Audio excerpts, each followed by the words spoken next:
We got our hands washed. We got our phone wiped down because remember, this thing carries so many germs. Every time you wash your hands, wipe down your phone as well. And do your own research because that is the key. Information and vigilance, which is very different from hysteria. And that is what this video is not. So in terms of individual response, I've seen a lot of people step up and really show that vigilance, and that's awesome. But in terms of the state's response and the city's response, it has been totally lacking. To get worried, and you can't buy hand sanitizer anywhere. So I'm like hoarding my bottle of hand sanitizer and trying to figure out what to do. Hello, all those beautiful faces. How we doing? Stephanie checking in with another episode of Class Disruption, disrupting the status quo of education. And before we get into today's video, as of right now, I have 41 subscribers. So I just want to stop and give each and every one of you a super special shout out. Thank you so much for subscribing, for watching, for liking, for sharing, for commenting, because that's what this is all about. That's why I do this every single week for you. You keep me going. You keep me inspired, right? Because that's what this is all about. It's a conversation. It's creating a community of teachers and taking that power back. So stay foolish and keep disrupting, y'all. All right? And we're going to keep it coming each and every week, I promise. So let's get into today's video. Coronavirus.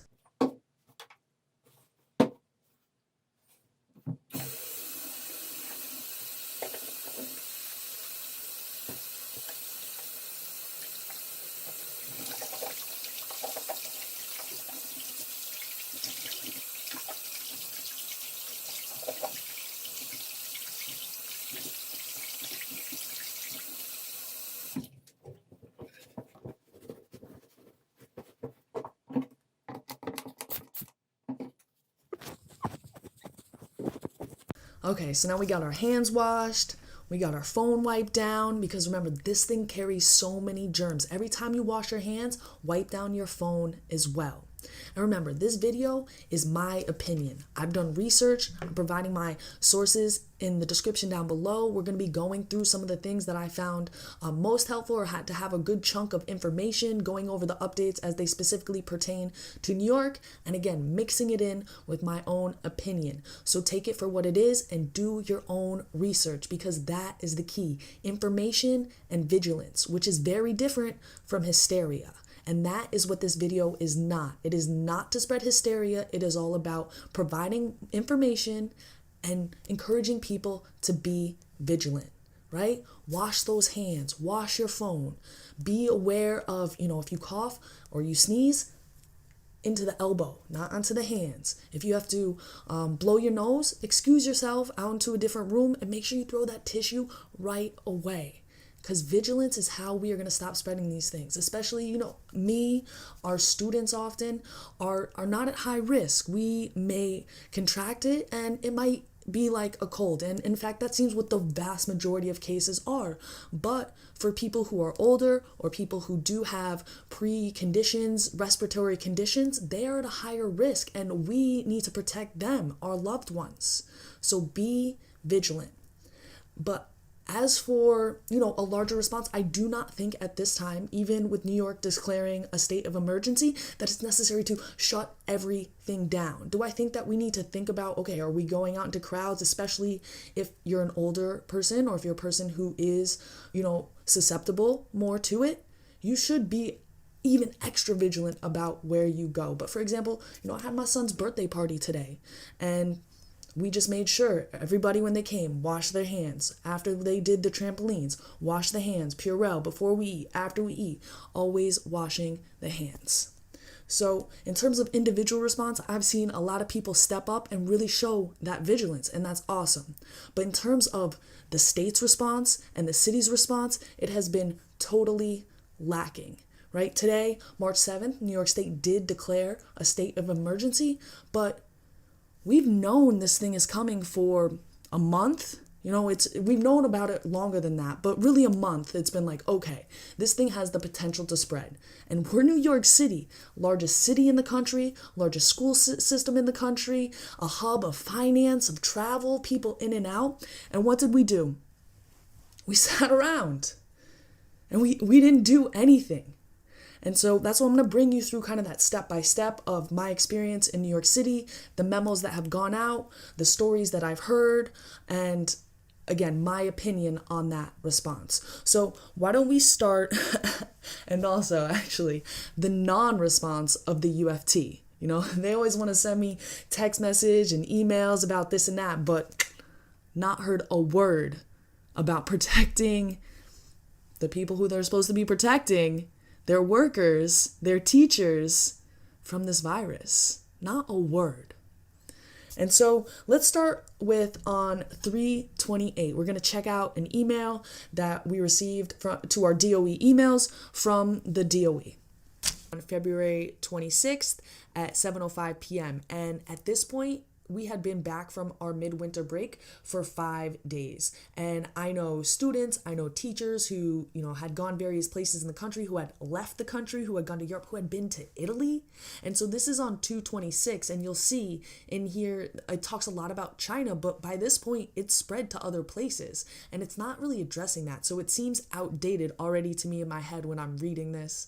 And so let's just go through some of the things. It says, "Dear DOE colleagues, this week the Center for Disease Control and Prevention discussed possible options for what could happen if there is a local person-to-person transmission of the novel coronavirus in the United States, including recommendations for school systems to consider.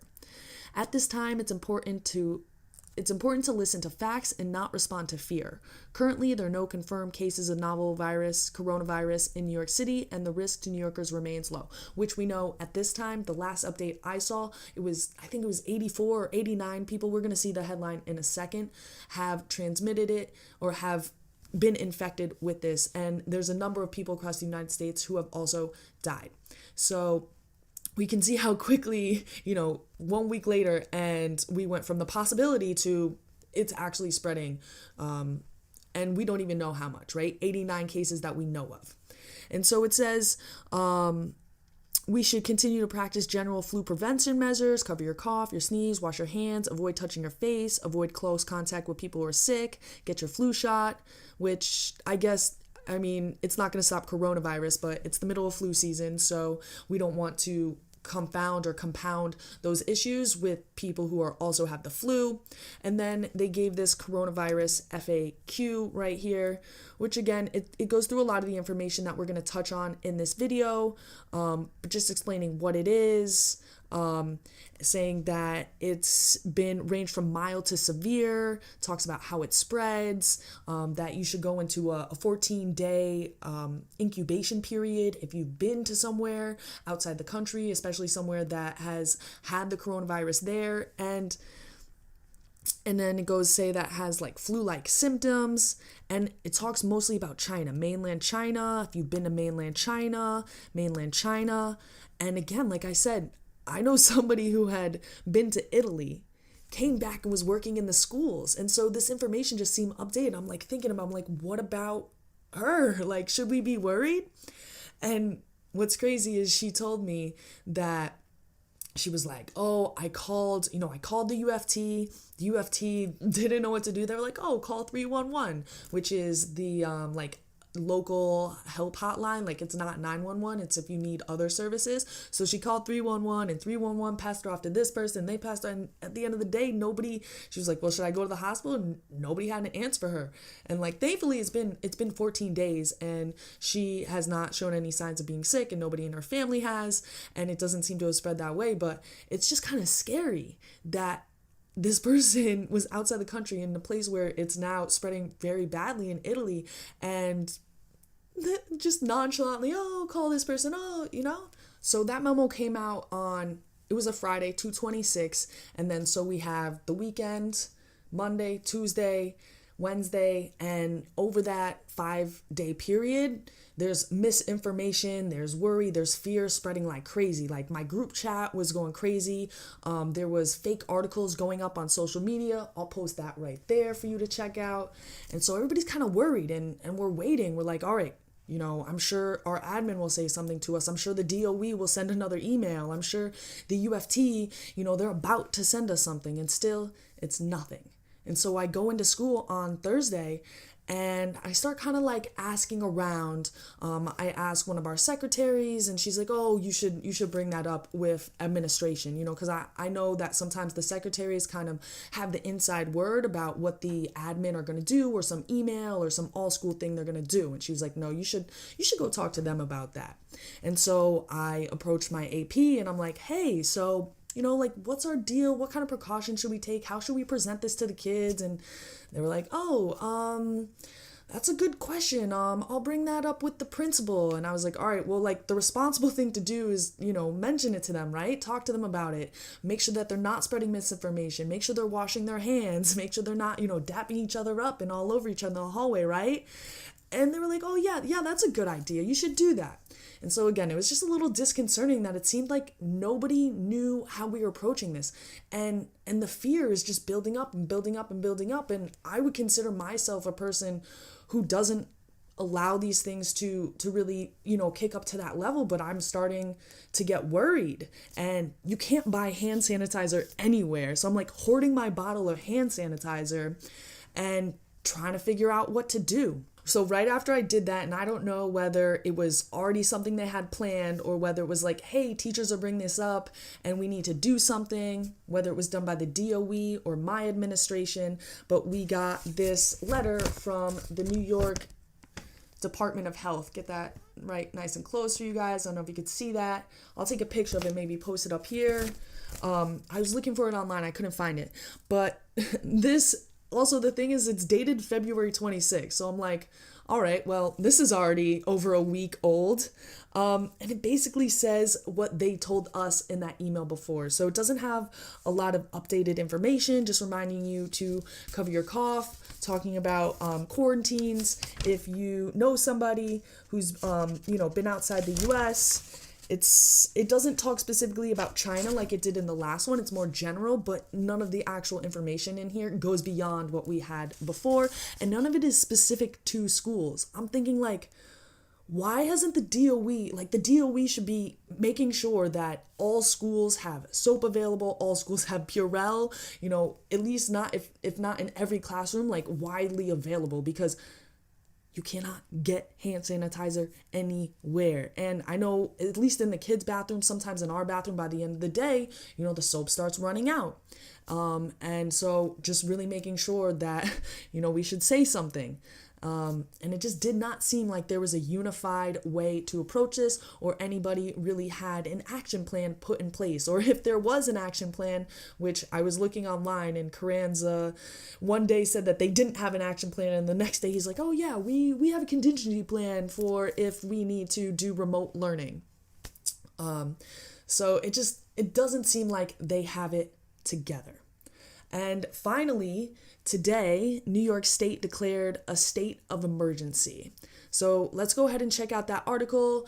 And even though it's a state of emergency, again, a state of emergency doesn't mean we should all panic. A state of emergency is simply a mechanism that the governor can use to release funds that would not otherwise be available, and services that would not otherwise be available if we were not in that state of emergency. It's kind of like an extraordinary use of state, I don't know if I want to say if it's powers, but definitely state funds and finance measures that they can do.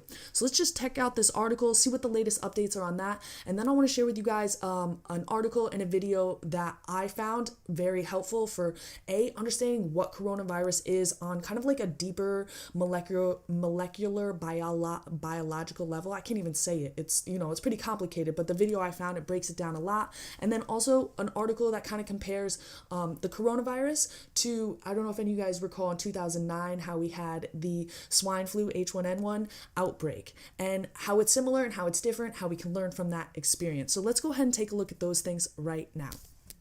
All right, so right here we got coronavirus update. New York state of emergency declared as outbreak jumps to 89 cases. See, I knew I was like 84 and 89, 89. I didn't want to overstate it, but it's 89. And that's just real quick. Last week it was 2 people, and a few days later, now 89. And it says 11 of those confirmed cases are in New York City. The majority of the cases are in Westchester County, which, if you know anything about New York geography, New York City and Westchester County, they're right there. In fact, we have many teachers drive in from Westchester every single day to teach in the Bronx, Manhattan, all over the city. So it's back and forth. Mayor Bill de Blasio said 7 new cases were in the city were confirmed Saturday morning. So that's the morning that I'm recording this video. It's just going up. We're seeing more community transmission between people who have no direct connection to travel to one of the affected countries. I urge New Yorkers to remain vigilant, not alarmed, and take necessary precautions to protect themselves and their loved ones. So again, just to restate that line right there, right? Vigilant, not alarmed. And that's what the key is here, because we can see how quickly it is able to transmit, even if you're not having direct contact. 7 of the 11 cases include the wife and 11-year-old daughter of an Upper West Side man who had previously tested positive, 2 Brooklyn women who were recently on a cruise, a Brooklyn man who returned from Italy. Okay, so we can see some of these people have connections to travel, but they're saying there's other cases who don't. Let's keep going. All right, here we go to the public schools. This is what I'm really interested in. Officials also said that 3 New York City public school teachers who had recently traveled to Italy all tested negative for the coronavirus. All right, so thankfully, the people who came over from Italy, and I'm pretty sure that's not the person who I had spoken to about this issue, because she said nobody did anything for her. So at least they were on some people. I don't know who they talked to, who she wasn't able to, but thankfully they all tested negative. All right, so if you scroll down here a little bit, and he says right here, and this goes back to the point that I made from the very beginning of the video about New York City being unprepared and not taking the proper precautions. It says, if you had said day 1, everyone in New Rochelle must stay in their home, it could have reduced the rate. He said, mandatory quarantine for everyone. That's easier to do in China, but it would be tremendously disruptive to the economy. But there's no doubt massive quarantine would be the best way to slow the spread. Now, again, I'm not a public official. I don't have experience or, the knowledge to think back to these other epidemics to say what the proper response is. But again, a quote like this basically just admits that the government was not prepared and did not take the proper protocol to try to reduce this from the very beginning. It goes over in Westchester all the things that kind of happen. It says Westchester Day School, a private independent village of Mamaroneck, say student tested positive for coronavirus. In White Plains, the Maple Medical Group at 30 Davis Avenue is closed to be cleaned and disinfected. I know that there was a school in Mount Vernon that closed. I know a couple schools in New Rochelle also closed. So there's a lot of schools, again, that are now kind of doing these reactive measures because nobody had plans in place. They just listened to it, and it's like we didn't think it was coming here. And I just want to repeat, like this article has right here, that just because we're in a state of emergency, yes, you should heighten your vigilance, but it's not about fear-mongering. It's because the state of emergency all means that we can have federal and state resources that we might not otherwise have. It means that qualified professionals other than doctors and nurses will be able to administer coronavirus testing kits. So also the state of emergency means on Long Island, Northwell Health is now getting the green light to test people as infected patients are quarantined, both at Mercy Medical Center and NYU Winthrop Hospital. The commissioner of Nassau County Office and Emergency Management says they plan to start a soft activation Sunday, which they do when there are terrorist threats or major weather events. It's a central location for everyone to meet and get help and resources that they need. We'll also be fielding information from local hospitals so they can let us know should their census begin to increase, that their emergency rooms are starting to fill up with people saying they're not feeling well. Cuomo again reiterated 80% of those infected will self-resolve, 20% may get ill and may require hospitalization, and it's most problematic for senior citizens, people with underlying conditions, or compromised immune systems. Health officials emphasized the illness was airborne and could only be transmitted through fluids. City officials also believe the virus can only live on most household surfaces for a few minutes. The governor added New York health officials are looking at responses in China since the outbreak began there, including the use of telemedicine to diagnose and help patients without them leaving their homes. Okay, so it seems like we are getting it together, but again, this should have been something that was already put in place. People should have been having these emails out weeks ago. We should have known these were the protocols. We should have Purell and soap in every classroom. We should have been educating the kids on this already. All right, so now what I want to do is I kind of want to switch out from my opinion about New York and New York City's response and the public schools' response to the virus and to more factual information things. So while on the one hand, there are people who are, spreading more fear, misinformation, there's also a group of people who are total opposite of the spectrum, telling people, oh, it's not a big deal, it's just like the flu, don't worry, people overreacting. And while part of me wants to be in that group, I also want to be vigilant. And I think there are some very important differences that we need to recognize between the flu, which we know a lot about, and this novel coronavirus, which we really don't know a lot about. So I'm going to bring you through this article here. How does the new coronavirus compare with the flu? And bring up some of those big points and some of the things that we just really need to be aware of, why this could potentially be different. Again, potentially. We're still at the place kind of in between, but we need to be vigilant and we need to be ready. So it says, which is more worrisome? The new coronavirus outbreak, which made headlines in recent weeks, but there's another viral epidemic hitting countries around the world, flu season. But how does the virus compare, and which one is really more worrisome? So far, the new coronavirus has led to more than 100,000 illnesses and more than 3,000 deaths worldwide. But that's nothing compared with the flu, also called influenza. In the U.S. alone, the flu caused an estimated 32 million illnesses, 310,000 hospitalizations, and 18,000 deaths this flu season, according to the CDC. Okay, so we can see that's a lot. And we don't think about that. It's not something the news follows and reports. So again, oftentimes the things that the news reports, it puts a spotlight on it and it makes it seem like it's this big deal when we also need to think, okay, comparatively, what else is a big deal? But here's kind of the caveat. That said, scientists have studied seasonal flu for decades, so despite the danger of it, we know a lot about flu viruses, what to expect each season. In contrast, very little is known about the new coronavirus and the disease it causes, dubbed COVID-19 because it's so new. This means COVID-19 is something of a wild card in terms of how far it was spread and how many deaths it will cause. And that's the big key here, is we can kind of predict every year how to handle it. We have the flu vaccine, so that helps protect a lot of people. This is new. We don't know how to accept. We don't know how far it will spread. And from what it seems so far, it seems to spread faster than the flu, or more easily than the flu. So it says scientists are racing to find out more about COVID-19 and our understanding of the virus that causes it and the threat it may pose. And the threat it poses may change as new information becomes available. But this is what we know so far. Both seasonal flu viruses, influenza A and B, and COVID-19 are contagious viruses that cause respiratory illnesses. So then it goes through, typical flu symptoms, which you all know: fever, sore throat, muscle aches, headaches, runny nose, fatigue, vomiting, diarrhea, and it could, in a bad case, lead to pneumonia. But so far this season, only about 1% of people in the United States have developed symptoms severe enough to be hospitalized, which is similar to the rate year after year. But with COVID-19, doctors are still trying to understand the full picture of the disease, the symptoms, and the severity. Reported symptoms in patients have varied from mild to severe and can include fever, cough, shortness of breath. And then it kind of goes through the statistics so far of what we have and what we do know from mild to severity. So check that out if you're interested in those specific numbers.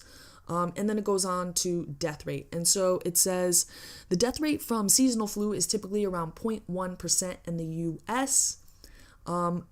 And so far, again, from what we know, the death rate of COVID-19 appears to be higher. Now, these numbers can be confounded by the fact that we just haven't tested a lot of people, or sometimes people who come down with it might not even know it. So as we do get to test more people, it is expected that that number will come down. But so far, from places that have had it more, so China and also in South Korea, it does seem like that rate is still a little bit higher than your typical influenza. And also it says that it varies from place to place. Again, that's got to be according to the data and our ability to collect that information. And then it goes on to virus transmission. The measure scientists use to determine how easily a virus spread is known as basic reproduction number, or RO, or pronounced R not. This is an estimate of average number of people who can catch the virus from a single infected person. The flu has an R0 value of 1.3. Researchers are still working to determine the R0 for COVID-19, but preliminary studies have estimated the R0 value for the new coronavirus to be between 2 and 3%. This means each infected person has spread the virus to an average of 2 to 3 people, which you can see is significantly higher than what we normally see from the flu, and which I think is why we're also seeing it spread so rapidly. And then it just ends off with more information about pandemics, and again, reinforcing that prevention. And I can't say it enough. Matter of fact, I'm gonna stop right now and go wash my hands touching this computer.